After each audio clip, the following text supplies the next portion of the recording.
Welcome. I'm Amy Watson, a certified life after baby loss coach and mom to 2 babies in heaven. Join me as I show you how you can truly find yourself again. Together, let's knock off those rough, painful edges and learn to carry your grief so you can step forward into all this life has in store for you. This is the Smooth Stones podcast. I want to welcome Jessica Correnti to the podcast today. Thank you so much for being here. Thanks for having me. Will you tell us just a little bit about you and what you do? Sure. So I am a certified child life specialist. I have been in the field for about 14 years now. I have worked in pediatric intensive care units, a few different types in a few different hospitals, as well as general inpatient areas, the emergency room, and outpatient settings as well. So that's my professional background. My personal background, I am a mom of 2 living children and several babies that never were able to really just live on this earth. I had 4 miscarriages and the stillbirth of my little girl Maggie at 22 weeks. So that experience has certainly interwoven into every aspect of my life, including my professional world, which of course is why we're here talking today.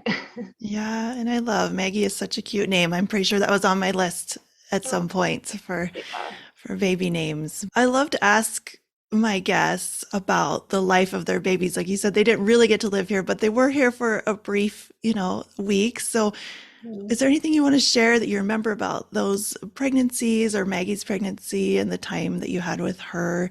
Just normal memories that we don't get to talk about as much as lost moms.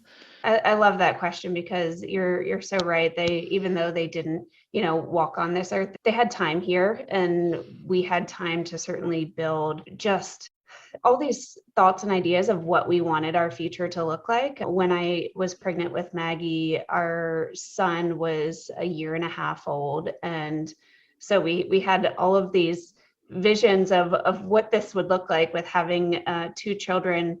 They would have been 2 years apart, and thinking through the chaos that probably would have been. Of course, it was chaotic in a very different way after we went through our loss, but there was a lot of excitement mixed in with a lot of nerves. I don't know what it was about my pregnancy with her, but I think looking back, I just had this intuition that something wasn't quite right. So there was always a little reservation with my pregnancy with her.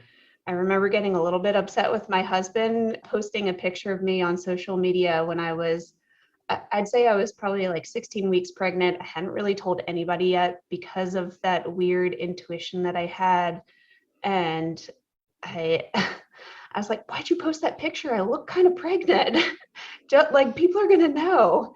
So yeah, so I was very reserved with my pregnancy with her. At that point, I had already gone through 3 other pregnancy losses.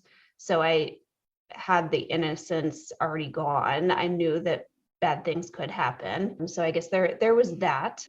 But I tried to still keep a brave face and tried to think forward with what our future would look like. And I'd say, even though I didn't have a lot of excitement during our pregnancy with her, the time of her birth was a very peaceful, of course, very bittersweet, but very peaceful time. And our family had a lot of fulfillment with doing things in honor of her. It was our way of parenting her after our loss, even though we weren't able to parent her in the traditional way, we were able to do things in honor of her. And that really filled our bucket and helped us feel like we were doing something to parent her. Yeah. So that was really helpful for us.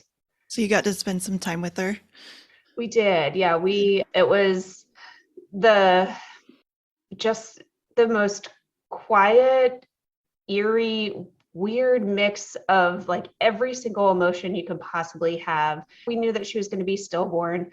The buildup to the time of her birth was definitely one of the hardest. There were it was just sobbing, nonstop sobbing. And then once she arrived, everything became peaceful at that point. And it's really hard to describe what that actually feels like. And to somebody who's never been through that, I know that that might sound really weird, but it was just a really special time. We had 9 hours of holding her and loving on her. We had hundreds of pictures that we took of her. We were able to make hand molds and foot molds and just really soaking up the time with her. Of course, we always wanted more. There will always be things that we wish we could have done, but it was a really special time being able to have that time just building a bond and a relationship with her that I certainly didn't have with the babies that we lost to miscarriage. So it Yeah. was a very different experience. Yeah. What was the cutest thing about her that you remember? Gosh, that's a hard one. I feel like there were little features of hers that were very much like me, like the chubby cheeks. When I was a baby, I would lay on the floor, my cheeks would lay on the floor along with me, even if I was picking my head up. So she had my chubby cheeks and my husband's nose, and she had really big feet. I don't know where those came from, but even at 22 weeks, she had really big feet. So Oh, yeah, all those perfect little features, even though, she did have lots of different abnormalities. Just looking at her, she had the cutest little features. I love it. Yeah. I go in the hospital and help when babies pass away, and I think they're just such little dolls at that age, like so cute and so perfect. Yeah. And we were fortunate enough to have the opportunity to have my son come into the hospital and spend some time with her as well. Again, he was only a little over a year and a half, but he has pictures of that time where they were together. And even though he doesn't remember that time period, he knows that he has those pictures of that time, and he actually kind of rubs it in with his sister born after Maggie, which is of course not very nice, but it's what siblings do. But it's something that's really special to him, and I knew that that's something that we wanted to make happen if possible. Yeah. And I love that. That leads right into kind of what I wanted to talk to you today about, which is kids and grief and what do we do with all of that. So, most of my listeners have already been through loss, but would you just answer maybe how you explain that question of should you bring your kids to the hospital if you have a loss, or is it okay to, take them to the cemetery? Or I know for me, like when I help families, a lot of times they're scared that their kids won't be able to handle meeting the baby. And sometimes they're like very interested in doing that and really want everyone to be there. But a lot of times, I'd say more often than not, they're afraid to And do that. So what would you say yeah, about that? you brought up a great point. That's one of the biggest things. They're afraid because they don't know if they can handle it. And it's that fear of the unknown. What are they going to do? How are they going to react? And really, kids can handle a lot more than we think they can. And they also know a lot more than we think they know. They're very introspective. They're able to pick up on a lot of different details that we don't think they're processing. So they actually know a lot more than we give them credit for. So those little quiet conversations that might be between the mom and dad, they're kind of hush hush. A lot of times the kids are listening and they're putting the pieces together. And if we don't give them information in a way that they can understand, sometimes those pieces that they're putting together are not being put together in the right way, and those thoughts that they're creating can feed into misconceptions that create stress and anxiety that doesn't necessarily need to be added to their plate. So I always encourage families to be open and honest about what is going on. Of course, providing information in a developmentally appropriate way. So for the younger kids, really simple, concrete information, using words that don't have a double meaning or words that don't totally soften the language, because a lot of the language that people tend to use with death and dying, it softens the language but adds a lot of confusion and a lot of areas for misconceptions to form. So the first step really is helping them understand, okay, what is going on? And there are a lot of different things that can really help with that. Books can be a tremendous help to really open up that conversation, because it is a scary conversation that adults are not used to having. So books can be a very gentle way to have that conversation without feeling the pressure of, I have to say the right thing, I have to have all the right words. That can help with guiding that conversation. Now, I will say, as far as the question of should they come to the hospital, should we go to the cemetery together right away, those are really personal questions that have a lot of different factors that will kind of guide people one way or the other. So it depends on a child's understanding, their age, their temperament, just the family structure and the support that the family system has as a whole. So I wouldn't say there's a one size fits all answer to that question. That's a little bit more personal. I always encourage the choice for sure. And if there's a child that is really asking for that opportunity, then that's something that I really recommend. If that's something that, let's say a 5-year-old says, I really want to meet my brother or sister, or I really want to go to the cemetery, they're seeking that opportunity, and that shows the importance for them in that moment. So what about the flip side? Like I said, if people here have already, they made that choice in the moment, like that they couldn't handle it, or they didn't bring their children, or they had a miscarriage, like where you couldn't, Mhm. that wasn't available to And the meet the pandemic, baby, it right? wasn't And the an option for pandemic. so many people. It's true. That was, yes, that was a really tough part of everything. Like nobody could come and meet the baby. So what then if like your children didn't get a chance to physically meet the child? What's some ways you can approach just, helping them understand what happened? Yeah, sure. So if there wasn't the opportunity, or if that wasn't something that they wanted to do in the moment, that's okay. Everybody has things that they wish they could have done. Giving yourself grace that, in the moment, I made the best decision that I could in the time, or that was the only decision I could have made at the time, and that's okay. So just giving yourself grace that that's not the end all be all. That's not going to necessarily change how a child understands or copes with the death of their brother or sister, or whoever it may be within their family. They can still connect with that baby through lots of different things. There can be expressive art activities done at home.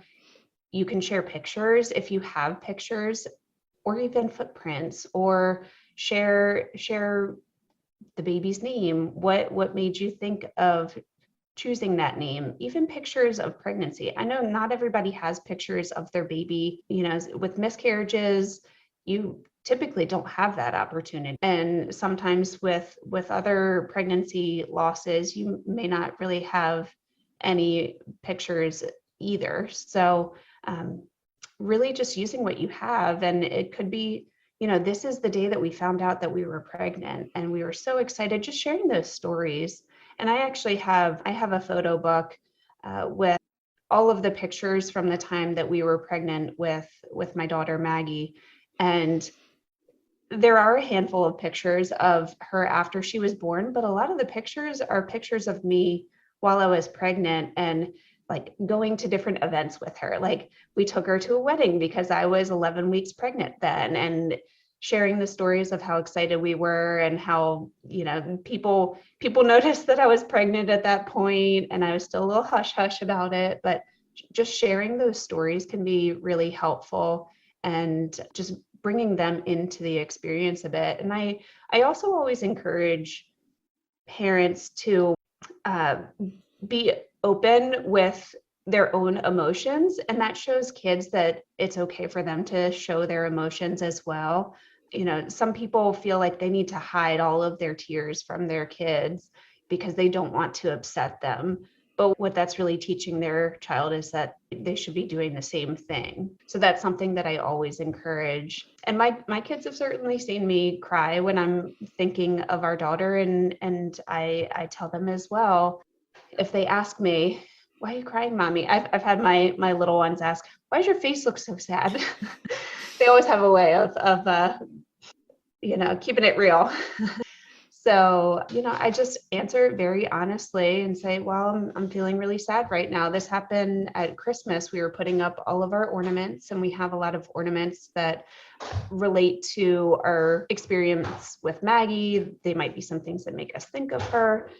And when we were putting these ornaments up, I started getting really tearful and had that question asked to me. So I just said, these make me think of Maggie, and I'm really missing her right now. So just being open and honest about your own emotions. I think there's that idea that like you have to fix it or you have to, like you said, the right thing to say. But when my kids would say, like, I miss Lauren, I had four little girls and we lost Lauren. She was our fifth little girl. And they would say, I miss Lauren. And I just say, me too, and it's like, you don't really have to, you just like validating, acknowledging it. And yeah, I mean, just letting them know that, yeah, I can empathize with you. Yeah. And I think that's one of the big things is taking the pressure off of feeling like you do have to fix it, because there's no way to fix grief. You're not going to fix somebody's pain. You're not going to say one magical thing to make them feel better. It just is, and it hurts, and it's messy, and our job as parents, as caregivers, as somebody who's supporting a grieving child is to sit with them wherever they are and to support them where they are in that moment. So taking that pressure out of it with feeling like you need to say or do the right thing to make things better, I think takes a lot of pressure off of people. Yeah, for sure. And I was thinking, going back to the other question too, about if you don't have a like pictures or a thing with your baby, I think sometimes stuffed animals can really be good. That's something I do. If the kids couldn't come to the hospital, we have little stuffed animals and take a picture with the baby and the stuffed animal and give them. Or you could buy a stuffed animal that's maybe a similar size. Or I know when we told our kids about River, I got them all stuffed animals so they had something to hold while we sat and said, this happened again, like we lost another baby and stuff like that. So I think sometimes whatever you think works for your family, your child, their age, what they can understand, I think that helps give a visual of how big your little sibling was. Yeah. And sometimes other little connectors too, like either a birth month flower or a birthstone can sometimes be that connector to help feel like they have something to connect them to the baby that died. I love that idea of the stuffed animal too. That's something that's really significant in our house too. We have a little stuffed animal that was exactly the same size as Maggie, and now my children carry that stuffed animal around with all over the house, and they'll incorporate this stuffed animal into their play too. So it almost feels like they're like playing with their sister by playing with this stuffed animal. And that's just one little example of how they really have incorporated her into their daily life. They do their little play with her. Yeah, which is probably so bittersweet sometimes to see. It is for sure, because there's all the this should be different, but it's also very sweet to watch how their relationship has grown over the years, especially watching my living daughter, who was born 2 years after Maggie died. And so she, of course, never had any experience of seeing her or meeting her. And she still has a super strong connection and relationship with her sister that died. And it's really fascinating to actually look at the relationship with my son and Maggie, who had the opportunity to meet, and my living daughter and Maggie, who did not. They're really not that different as far as like their bond, their connection, the questions that they ask. They're all very similar questions. And I think a big piece of this is, yes, we've incorporated Maggie into a lot of what we do as a family, but also the fact that when kids grieve, it's not just like a one-time thing. I know everything about death and grief. I'm good to go. They re-grieve with each different developmental stage and milestone that they're going through. So they reprocess everything at 3 years and 5 years and 8 years and 10, and it goes on, which I know can be a little overwhelming to think about, but it's also their way of processing. That's how children process big things, including death. Yeah. So, do you have any tips for those questions that do come out of these little sweet faces and they have these questions about death and it can catch you off guard or you again feel like I have no idea what to say? What are some tips for answering those questions that they do Sure. have? Yeah, and those questions usually come seemingly out of nowhere. And I find that those questions are often in the very quiet moments. They're either in the car, driving somewhere, or a lot of times at bedtime. That's when those questions pop up. So, really big questions can pop up that do catch you off guard. Sometimes they take your breath away, and you just have to take a deep breath and think through that just really simply again. So let's see, I'm thinking of some questions that my own kids have asked me. I have heard the question, are they still dead, before, from my son when he was much younger. And that repetition is something that comes up. I know a lot of parents talk about that one specific question of where did the baby go? Are they still dead? That repetition that can kind of like, it's a gut punch when you hear that, because you don't really want to answer it again, but they need that repetition to really understand it. So giving yourself grace, giving your child grace, because they're trying to put all the pieces together. And again, talking really simply. Yes, the baby died. His heart stopped beating. The baby's no longer in my belly. He died. We're all really sad. If there is like a known reason for the cause of death, that can be really helpful.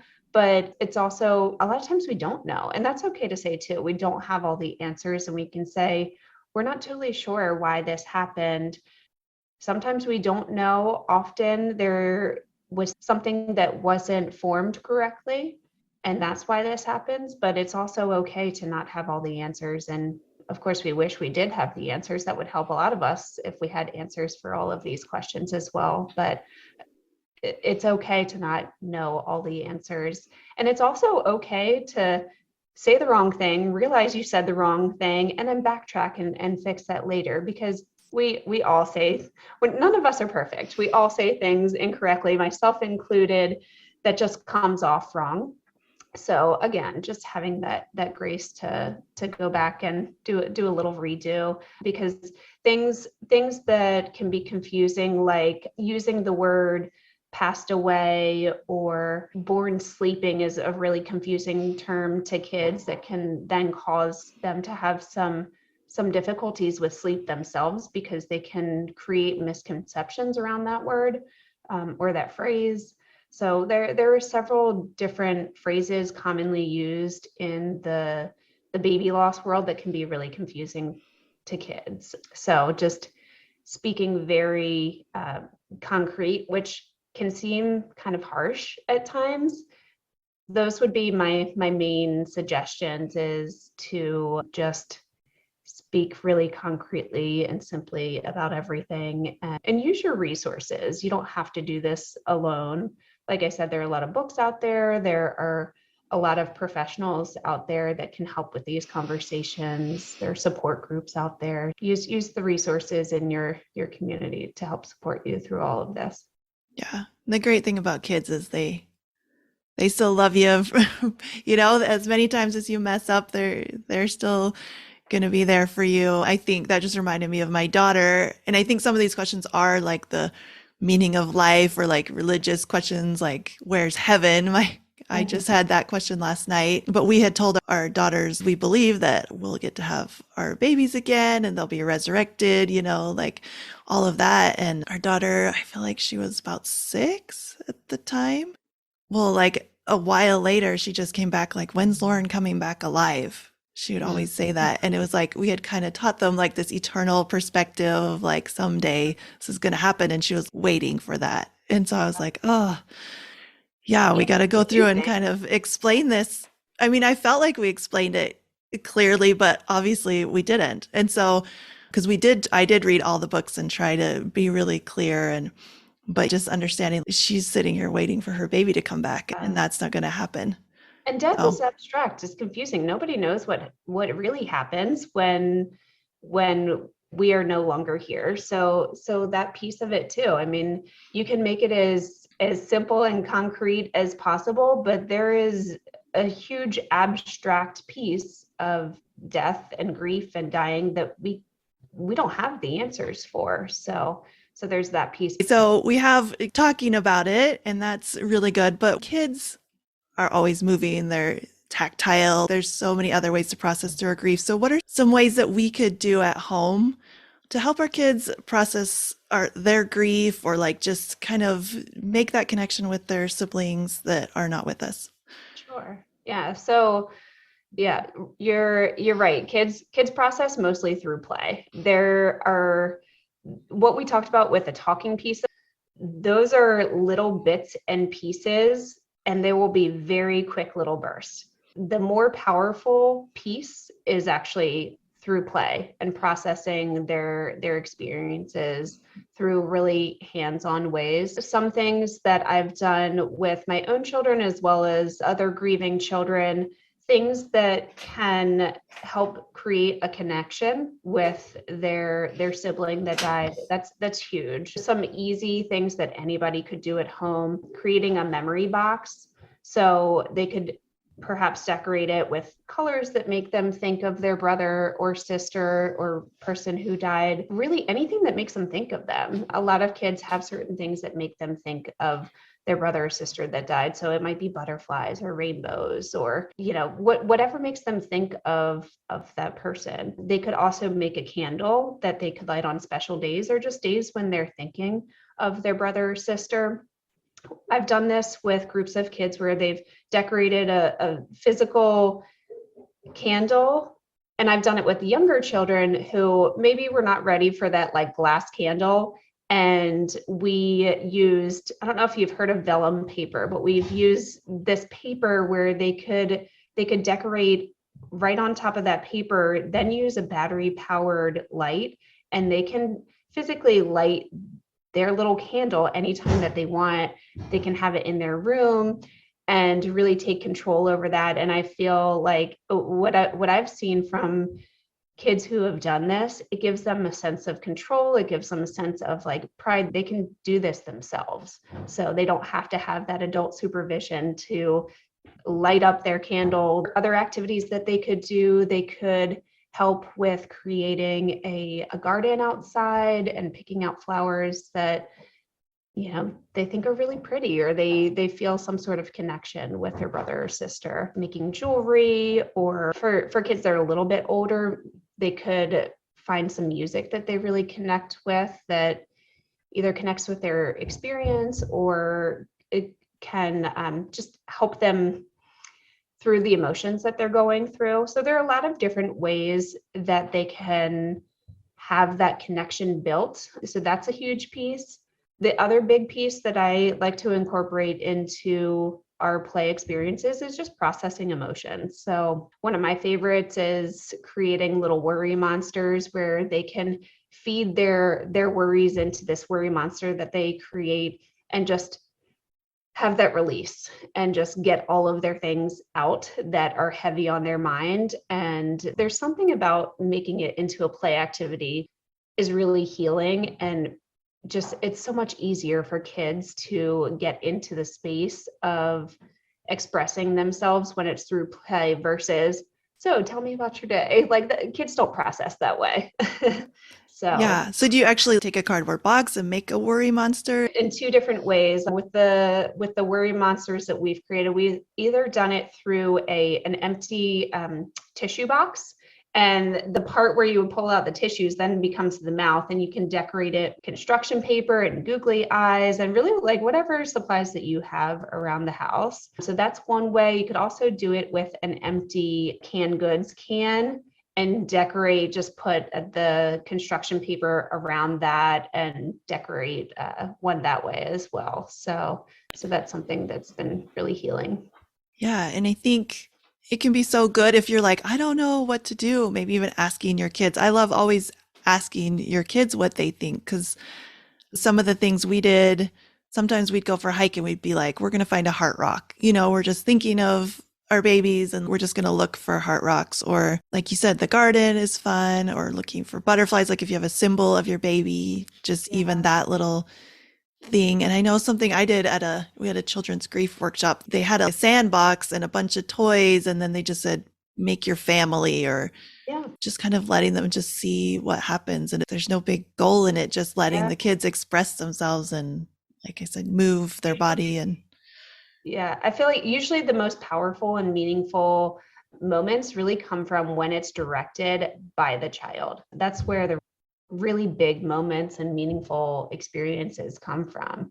Yeah, like you said, just providing a bunch of different toys and letting them just go with it. You might have like one little opening, like show me your family, or just a simple, can you draw your family, can open up this huge conversation. Or it could not, it could just be what it is. So really just having that openness in the activities really can help as well. So just creating opportunities where flourish. it does take so much pressure off, and just trusting, like, you're all going to get through this, right? Because you're grieving too, Mhm. and they're grieving, and we're all just trying to figure this out, no matter how long it's been since your loss. Like I said, I mean, questions come up. We had a stillbirth and have a cemetery and like all the things. And my other baby, I had a DNC and went, we don't have anything there. And my kids still will say, where's River? Mhm. And that is kind of a touchy subject for me. But it's like, as they get older, they're like, oh, we're going to Lauren's grave. We're not going to River's grave. Like, what's that all about? And so you just keep rolling with it. Yeah, I love everything you shared. And we're going to tell you where to find Jessica, because she has so many great resources and things on her Instagram, like how to answer these questions, ideas, things you can do. But just my last question, I wanted to ask you, if there's someone listening right now who's kind of struggling and feeling like they don't know how to help their kids through their grief, what's like a message of hope that you would give? Sure. First, I'll acknowledge and validate it is exhausting work grieving yourself and then adding the additional layer of supporting your own grieving kids. So just recognizing that it is exhausting. You are going to get through it. All of you will get through it. And I know that it can feel like a really lonely experience because, yes, a lot of the grief work is such an internal process, but you're not alone in it. And that's really the underlying message is you're not alone. There are a lot of other families that are either going through the same thing at the same time or have been through similar situations in the past. And there are a lot of resources out there that can support you so that you do not have to do this on your own. Lots of different organizations and support groups and books and professionals like myself that can provide that psychosocial support to grieving children and their families so that you don't have that pressure of feeling like you have to have all the answers and figure out how to do this all. It's, one step at a time, using your resources and knowing that it's okay to not know all the answers and know how to do every little thing, just taking it one step at a time, giving yourself grace and using the resources that you have available to you. Yeah. I love that so much, because that's something I really try to tell people too, is like, you can't be everything, or your partner, they're not everything. There's so many ways you can support yourself. And this is the time when you need it. I know it's hard to ask for help, Yeah. but And sometimes it's so helpful to have the support of somebody who is not directly involved in this grief, because you can't give what you don't have to give. You are so emotionally depleted, and that's to be expected. And it can be really, really helpful to have somebody who is not involved in this process whatsoever, not emotionally drained, so that you have support from somebody who can see things from a different lens and can be that support person. Yeah, absolutely. We call it being in the pool in coaching. It's like you can't be it like the person that's in there trying to tread water with you is not the one you want to ask for help. Get Yeah. someone who's got a solid foundation and can kind of pull you out of that. Well, I could talk to you forever. I just love everything you do, but we're going to keep this short. But will you tell people where they can find you and what you have to help people help their kids through grief? So I can be found on my website, which is kidsgriefsupport.com, and Instagram, I'm Kids Grief Support. So you can find me in those two places. With my business, I provide support for grieving kids as well as supporting parents with finding the tools of how do I help my child? What can I say? What activities can help them? So I do both parent consultations as well as working individually with kids. Right now, that is all virtually based. So I am open to work with kids and families from really anywhere, which is a really great thing to be able to provide because there are not a lot of resources in the community. So having that availability to support people no matter where they are in the country is really helpful. I also will be taking in-person clients, and I'm in the Baltimore area. So anybody who is in my area and wants to seek out my services in person, they can reach out to me on my website. And then in a couple months, I have a book coming out that is all focused on sibling grief. And really the gist of the book is helping kids to understand that even though their brother or sister is not physically present, they will always have that connection, that love and bond. That's awesome. Yeah. I'm really excited too. I think there can't be enough grief books out there for kids. That's what everyone's like, how, where do I find these and what can I do? And I've just seen so many people who have been through things Yeah. like we have who really want to help And more make it books are easier. coming out there, and it's really exciting because different books will connect with different Mm-hmm. people. And you could have 12 books on the shelf that are basically on the same topic, and that still doesn't feel like enough because you are always wanting more to help kids feel that connection, that they're not alone in this experience, and to give them the words and tools to cope with all of. Awesome. Well, I'm going to have all Jessica's information in the show notes, so you can just scroll down and find that. But I want to thank you so much for everything you shared and everything you're doing to help families. Thanks, Amy. I really appreciate it. This has been great. Are you tired of feeling like your baby's death was somehow your fault? Go to smoothstonescoaching.com and get my free mini course, How to Stop Blaming Yourself After Loss.